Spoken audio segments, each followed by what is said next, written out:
Lydia Daydal, MA Connect TV, sitting alongside legend that is Mr. John Connors. How are you? I'm good. How are you? Good. So I said to John when I came out that I've been dying to get you on the show for so long. Yeah. And the reason being is because of your watching your interviews. Obviously, I know you from acting. Everyone will recognise you from your work that you've done. And one thing that I always twigged on watching your interviews or watching you speak was that you always kind of had the theme of boxing running in and, you know, talking about when you grew up and you were boxing from a young age. And I always kind of saw, and maybe I was wrong in seeing it, maybe it was just my own kind of interpretation, a kind of link up in, you know, what you need to be a successful boxer in terms of the training, the fighting, seeing that kind of run through your sort of character in terms of who you are as a person and what you were saying, you know, and kind of running into your creative side, I suppose. So obviously, let's talk about your boxing. How old were you when you started? 12, officially. Fighting before then, doing bits of boxing in the sites where I grew up down in the other. This is Belcamp Lane, old Belcamp Lane, so the other Belcamp Lane. Yeah. And just fighting every day. And then one day I decided to actually go to boxing, just literally to learn more and defend myself because I was getting bullied. And I was 12, and that was it. I had a knack for it immediately. It was me aggression, I suppose. I had a lot of aggression, and that helped me. It helped me kind of put the aggression at bay and use it in a productive way. Yeah. Because, you know, going into the ring and just throwing bombs from the start, it's not going to work out well, and you're going to walk on the shots and be hurt.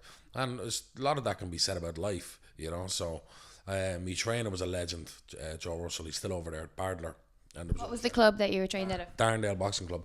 The time I joined, we were not doing well. We were a former kind of great club. We were kind of hearing these stories of the great days, you know. But what happened was that sort of generation, when I just came right in, we were this great pool, I'd say just genetically, and a lot of us there that ended up being the most successful era we've ever had in the club. Then that trumped all the past eras that we grew up listening to. I won every title you can win in Ireland, and Dublin's leagues, Leinster's, All Ireland's. Won 3 Irish titles, 5 finals in a row, 4 Nation gold medal, silver medal. And the club, we got best club in Ireland 3 times, best club in Leinster 7 times in a row, best club in Dublin 10 years in a row. So it was an amazing ride. What boxing did for me just grounded me forever, and it humbled you. Yeah. I'm always humble. Because you think you're the best, and then, like, I used to have to spar fellas who were older than me because I was heavy for my weight, you know, and very big and overdeveloped. Like I was this height at 15, 6 foot on the button. So I'd have to go into fellas who were U2 or junior boxers, and I was only 15, and I'd be smashing the fellas up my age, and then I get in with them, and then you walk onto a jab, and you're dizzy from a fucking jab, and you don't want to get that fucking right hand, so you get humbled all the time, you know, and it gives you discipline. It gives you perspective. When you get punched in the face, you have perspective about life, and you think about what you're going to say, you know. So it's helped me a lot, and just with confidence and self-belief. Because when I came into it, I had no confidence whatsoever from being bullied, low self-esteem. And then, you know, 2 years in, I was full of confidence and self-belief. And even when I went through hard times in my life after kind of giving up boxing competitively and going through kind of depression and whatever, I always had this sort of anchor of self-belief that I think came from the boxing. Yeah. This thing that I think I can still do anything, you know what I mean? Yeah. And it came from just the progression I had from boxing. You know? It's a very strange thing, isn't it, that, like, it's only when you actually train yourself in boxing, in combat sports, in martial arts, that you actually see how it can change your mindset and your sort of belief system and how a character builds, you know, in everything that you do. You could be going into the gym every single day and getting absolutely milled out of it, but it's at the end of the day, it's a positive outcome because it's making you a better person. How do you, like, what do you say to people? You know, is there people in your life, like, obviously you've got a huge network of people that look up to you from your acting and everything that you've done. And I'm sure that you get messages all the time of people who, because you talk about mental health so openly and, you know, and so wisely. I'm sure you get loads of messages from people. Do you ever say to people, like, you know, get yourself down to a gym? You know, do you ever kind of try and get people to see how much it can change your life, I suppose? Yeah, I always have a lot of actors ask me for advice, and then people with mental health stuff. And the number one thing I always say, get into some sort of combat sports. because you learn discipline and you're focused and you get humbled. You know, there's so many people going around. Like, I know people, like people who think they can fight. Yeah. And I'm just going, mate, and I've had people being encountered by people in nightclubs and stuff, and I'm no killer or whatever, but I can fight. I know I can fight. I've proven it all my life. And they come up and they start, and I'm just going, oh my God, mate, I would knock you out unconscious, but I'm not going to do it. Who's starting on John Connors, in fairness? People do because of some of the roles I play. They do, you know what I mean? And there's people going around, and what I always say about that is people who think they can fight, who don't do it as in training. I always say, would you think a fella could play football good if he's never kicked a football, or he's kicked a football 2 or 3 times in his life? How can a fella who's had a couple of scraps or straighteners throughout his life be a good fighter, or a girl? They can't. It's impossible. It's about repetition. There's sports for this shit. There's Olympics. You have to qualify, you know what I mean? So what it does, it's just that thing of humbling, and gives you great focus because you have to watch everything that's coming at you. I think it's brilliant for anything in life. I think it's like a platform that you can sort of use as a springboard to do anything you want, because it'll center you, and you can kind of just go forward and do anything from the confidence that it gives you. So I think it's so important for me, for my head. Like, the worst times in my life, mental health wise, are when I go a couple of months without boxing. And then I just go, what am I doing? And I go back and hit a bag. Like this morning I was hitting a bag, and I was just going, I fucking love this. I fucking forgot how much I love this, and I was kind of sloppy a bit in my technique. Like I don't like to have to sort this shit out now, you know what I mean? And get myself together. And whenever I do that, my life is going really well. Whenever I have me boxing and I have me structure from that, everything goes well for me, you know? Absolutely.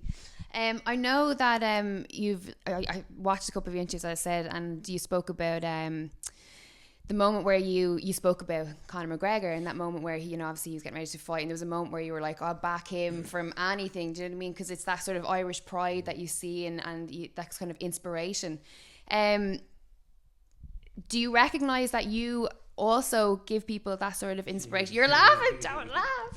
But do you? I mean, I know that you're like, maybe in a minuscule version of that. Well, come on, like, I mean, but I mean, you mightn't realise it, but I speak to the kids that are boxing, and they talk about you all the time. Do you know what I mean? And especially with the movies that you do, and do you see an importance in kind of inspiring the youth in what you do?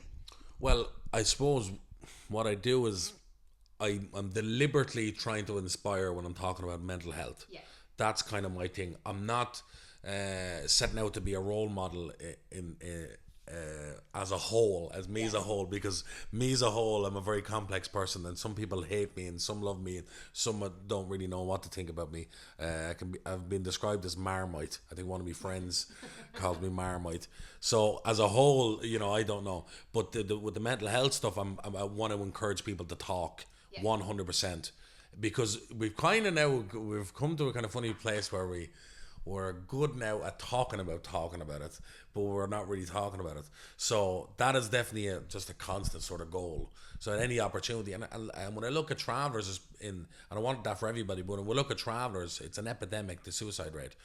So it's like 7 times higher than the national rate, the highest suicide rate in the world. 11% of travellers die by suicide, and they don't talk whatsoever compared to just Irish people as a whole.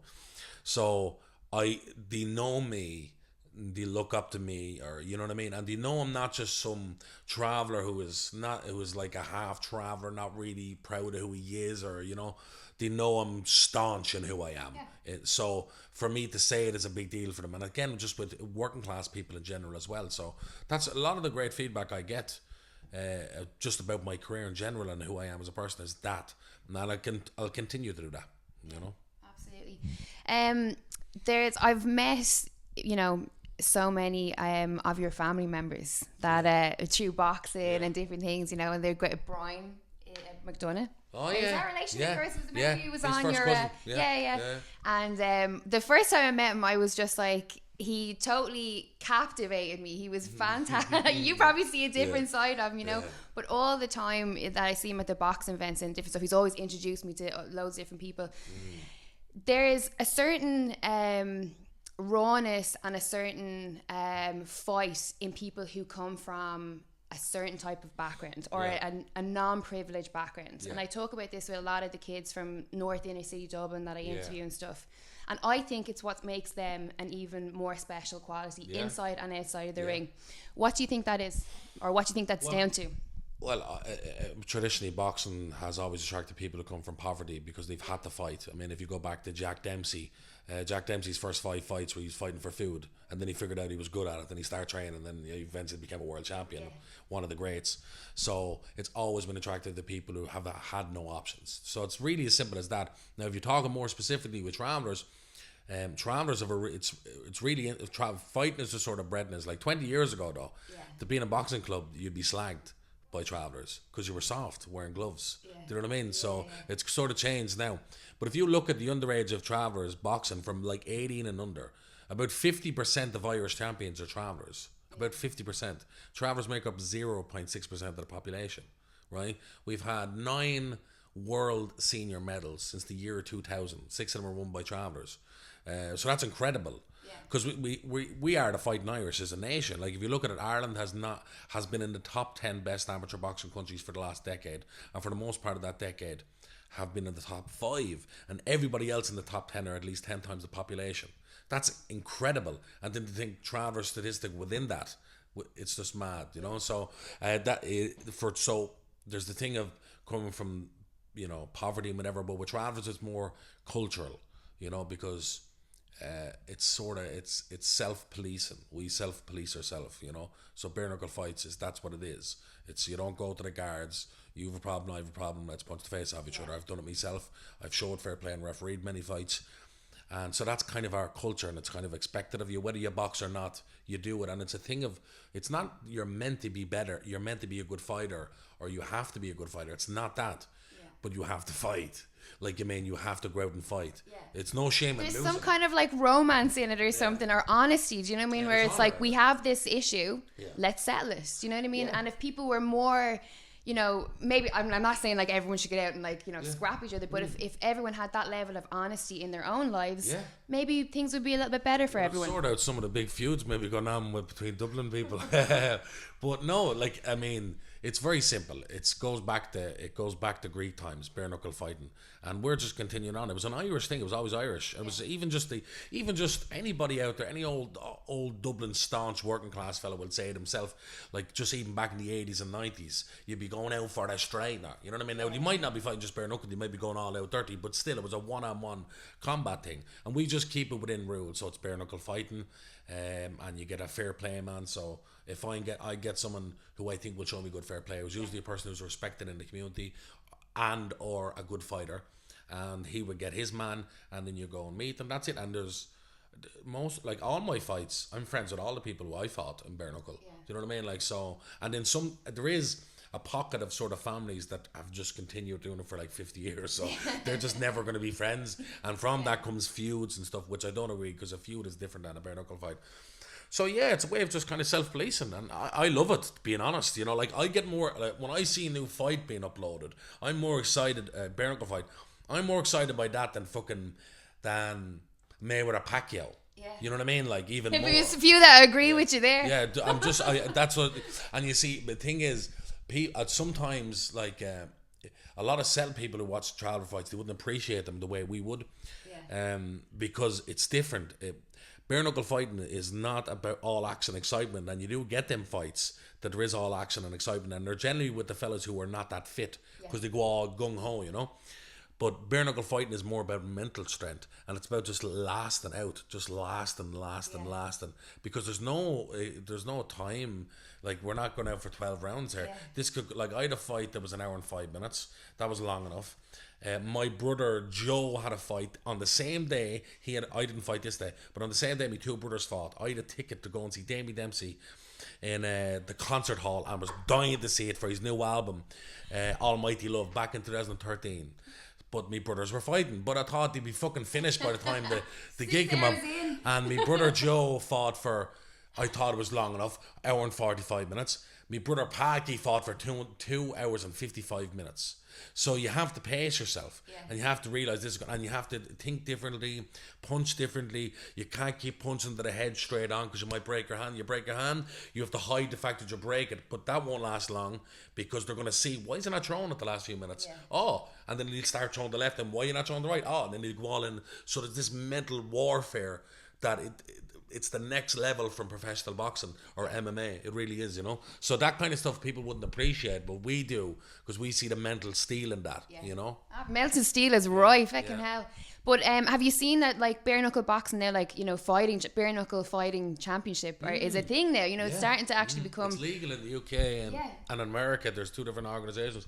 There's a fella, Sweeney, he was a three-weight world champion traveller fella over there as well. Yeah, and some of it's good. Now, the standard is not amazing, you know what I mean, yet, because it's only a new sport, but that's good. That's good, but they don't do it the way we do it. They still do rounds. They're still kind of being a bit more traditional and conventional, which, that's fine, but I prefer just a fight where we don't know how long it's going to last, because anything can happen then. I think for anyone who's like a hardcore fan of fighting, like, the traveller community's bare knuckle fights that are online are like just so interesting to watch.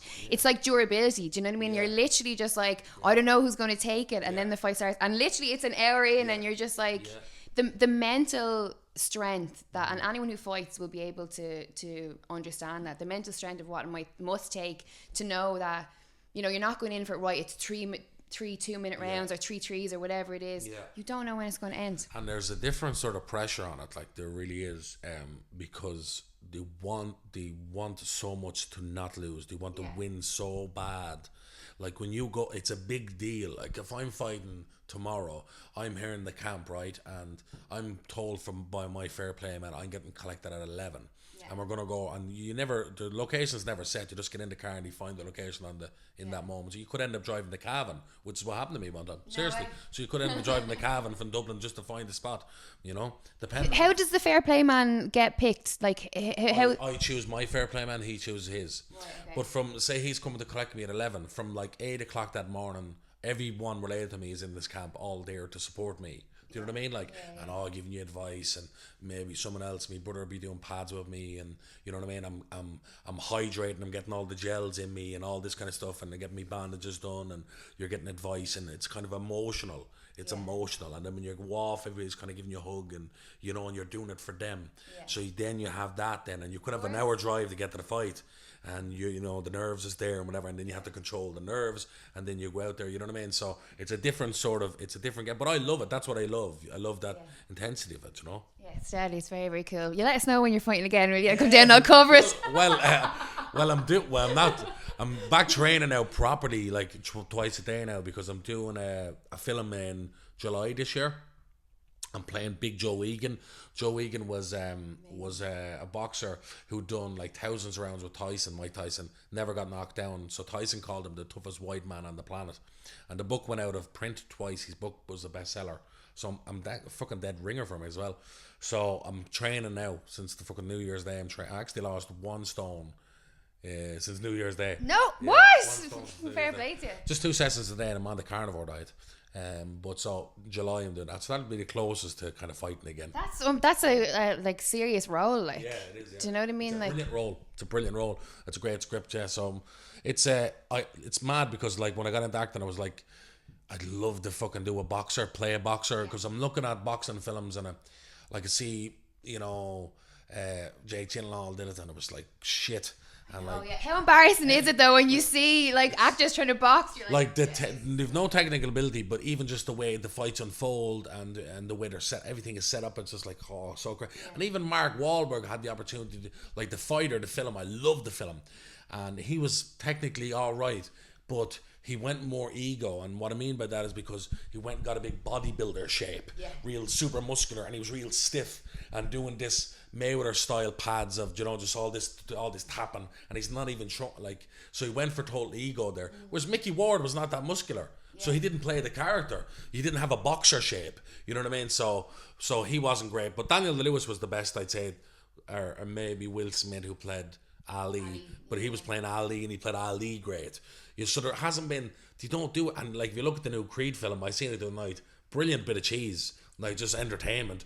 But like your man Jordan, what's his name, Michael B. Jordan, who's playing Creed, and then your man is playing Ivan Drago's son, are just two big jacked up steadheads, and they don't look like boxers at all. Like they just look steel.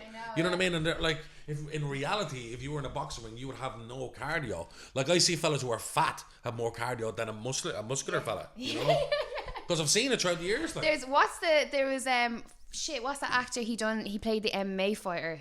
Oh God, Tom Hardy. Tom Hardy, yeah. Yeah, I can't remember the name of the film, but it was the same with him. I was like, right, so he's playing an MMA fighter, and then you see him, and he's like a tank. He's like something from like one of those joke promotions that like they have some like steroid head coming out to fight some like 40-kilo teenager. And you know? what he had to do with that film actually was that all his fights were all done in the first round. He knocked him out in the first round or submitted him in the first round because he was so bad. Yeah. Whereas Joel Edgerton, who was his brother, had MMA experience, so they actually showed him fighting, and he was struggling. But actually, it was Tom Hardy who was like just a fool, you know. So, are you starting filming that movie in July? July. So. And when will it be out? Next year. It'll be out next year. Yeah. So just like full steam. I'm delighted having this goal. I need a goal. You know what I mean? Like I need goals to get in shape. Like in just that way. And you see that a lot with the fighters that I speak to. They're like, I need a fight because it needs to keep me on the even keel, you know. That's where I came from with me boxing. It's just this pattern I have since boxing, because I was one of these ones who blowed up huge after fights, and it'd lose weight, like lose crazy amounts of weight, like it'd lose fucking 3 stone in 3 weeks, coming into the fight and whatever, which is not unusual nowadays in MMA and all, because they've kind of figured out how to do it with taking sodium out and different things in their diet or whatever, and high fat stuff. So yeah, like I'm now of this goal. I did it with Carver Gangsters. I fucking January the 1st, Carver Gangsters, January the 1st 2015, I weighed myself, and it was the highest weight I ever was in my life. 23 stone. No way. Yeah, 23 stone. And what did you get down to then for filming? 16 stone. I got down to 16, and I have a big frame anyway, so I carried it, but I have to get down to about 14 and a half for this. Would that be the lightest that you've ever been then, 14 and a half? The lightest since I was 18, in 10 years, or 11 years now. I forgot that I'm 29 now. You're going to have to do a fitness DVD then when you're finished. Yeah. Like there's people who wants me to fucking make camera all this shit. I ain't got time for that shit. Everybody knows how fat I am. They'll see the after photo and it'll be thin. That's it. Job fucking done. And I'll tell you, because I remember the last time when I lost that weight, I got from 23 down to 16. Hundreds and hundreds and if not thousands of people asked me, how the fuck did you lose it? And so this time now I'm just going to let everybody know it was a fucking car, and I'm on one meal a day as well. Carnivore, OMAD, train twice a day. That's it. There's no secret to this shit.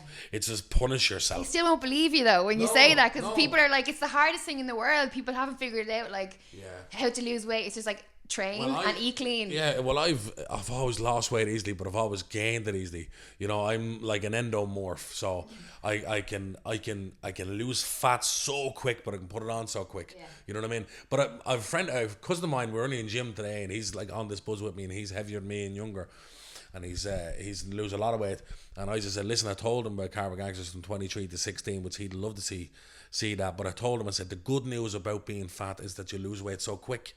So fucking quick. Like I weighed myself, I was 20 and a half stone. That's what I was on January 1st. Now I'm 19 and a half. I know by February 1st I'm going to be 18 and a half. You know what I mean? And I just keep hitting them goals, but you have to know there's my goal, because then if you don't reach the goal, I give myself the 1 month thing. And I said I'm going to make 18 stone. So that's like two and a half stone drop in 1 month, and I think I will make it. Because a lot of it is just shite in me and all the bad stuff in me, but you have to have the goal, because if you get disappointed, then you get pissed off, and then you go back to the fucking gym. Then you go, I have to train way harder than I trained last month. But for me, you have to write it down, and you have to show yourself what you're doing. You know what I mean? And then you look back, and if you didn't make that goal, you go, well, that's why. Because I skipped that day there, and I just wasn't able to wake up there, and I only did 40 minutes cardio. And it's like self-responsibility as well, like, isn't it? You're like, well, there's nobody else in this. It's me. I'm the only one. Down to you. That's what you learn from boxing and MMA and all these things. They're individual sports. Yeah, you get support and all that, but you're the one getting the head punched off himself. You're the one having to make the weight. So if you're not making it, it's down to fucking you. It's because you fucking ate that or you ate that. You know what I mean? So Like the great thing about this is that I have a goal, I have a time space, so I have no choice but to be there by that time. Like I can't show up not in shape for the film. Like I can't do that. You're like, you know what I I mean? had 10 points of Guinness last night. Can I just play Joe Egan at 20 stone? What? No, It's a new concept I'm working on. This is not Butterbean biopic. You know what I mean? This is the Joe Egan biopic. So that's what's great, you know. Yeah, so I'm looking forward to that. That's giving me a buzz, and it's probably going to be the only film I do this year because I don't really want to do any other film because I'm doing me play all year. I'm starting that in February and around March in New York. What play is this? A one-man. The one-man show, yeah. One-man show, Ireland's Call, one I wrote. So I did it for the Fringe. I did 11 nights in the Fringe. They're all sold out. I got a stand ovation every night. And it was just depending on the Fringe reaction whether I was going to go on tour. So the reaction was amazing. And then I did it in Bray as a one-off and Derry as a one-off, and the reactions were even more insane. So I said, okay, I'm go on a tour. So I have a tour set up for like March to kind of June, and then get into the film, get that done, and then tour it again for the rest of the year. Oh, go. It just stays me, like I did it for literally for my health. I decided to do this tour for the health because I gain weight up and down so quick. Like I was 20 and a half in like July last year, and then in September for the play I was like 70 and a half stone because I just got, you know what I mean. And then I said, if I put that tour back on, I'll stay in shape all year and I'll stay fit, you know, because you're active and you know what I mean. And it's just good for the mental health, keep me away from drinking and shite. Yeah. You know what I mean? Like, Jesus, maybe I should star in a movie then. Fucking hell. Although this keeps me busy. Well, listen, can't wait for that. It'd be really exciting. That's going to be brilliant. But you'll have to like check in and let us know how like training's going and stuff like that. Maybe we'll drop down some days at the gym, get some like drop down. I'd love to. That'd be dead. Do a session. Yeah. I don't know about that now. Not that kind of session. I've had many sessions on this kitchen table. I'll come for the next session here, right? That'll be a while. But listen, thank you very much for taking the time. It was absolutely amazing. Thank you. Great to get you on finally, and everyone can look forward to now the show. When is it in America? Ireland's Call. That's but it's in Ireland as well. It's going to tour Dublin in March. So. Perfect. And can I get details of that? Do you have a website or your get me on social media? You'll see all the posts, the dates, all that stuff on Instagram and whatever, and and Twitter. Super stuff. Well, thank you very much again, John Connors for MMA Connect TV.